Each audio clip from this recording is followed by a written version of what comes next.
যদি নারী জাতি ঠিক না হয় তাহলে এই সমাজকে কেউ রক্ষা করতে পারবে না। বড় বড় নেতা, বড় বড় মন্ত্রী, এমএলএ, এমপি কেউ পারবে না।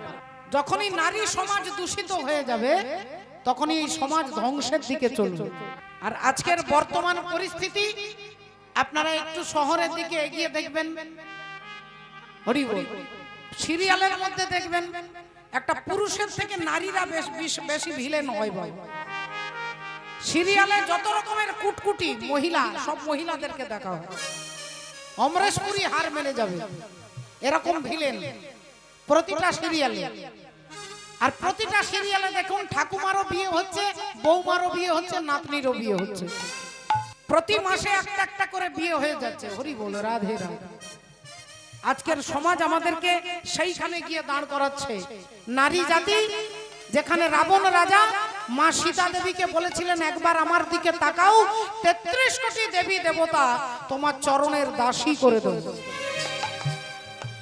সমস্ত দেবী দেবতা তোমার চরণের দাসী করে দেব, একবার আমার দিকে তাকাও। সীতা দেবী বললেন যে চোখ দিয়ে আমি রামকে দেখেছি সেই চোখ দিয়ে আমি কামকে দেখব না। যে চোখে রামকে দেখেছি সেই চোখে রাবণ রূপী কামকে দেখব না। হরি বল। এটা হচ্ছে আমাদের হিন্দু সনাতন ধর্মে নারীদের চরিত্র। আর সেখানে আজকের পরিস্থিতি তাকিয়ে দেখো, বলতে গেলেই সোশ্যাল মিডিয়ায় ঝড় উঠবে। হরি বল। আজকে মায়েদের হাঁটা চলা বলা স্টাইল সবকিছু পরিবর্তন হয়ে গেছে। এই সমাজকে কেউ বাঁচাতে পারবে না।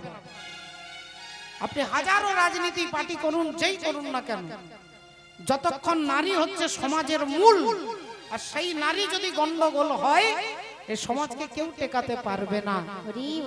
তাই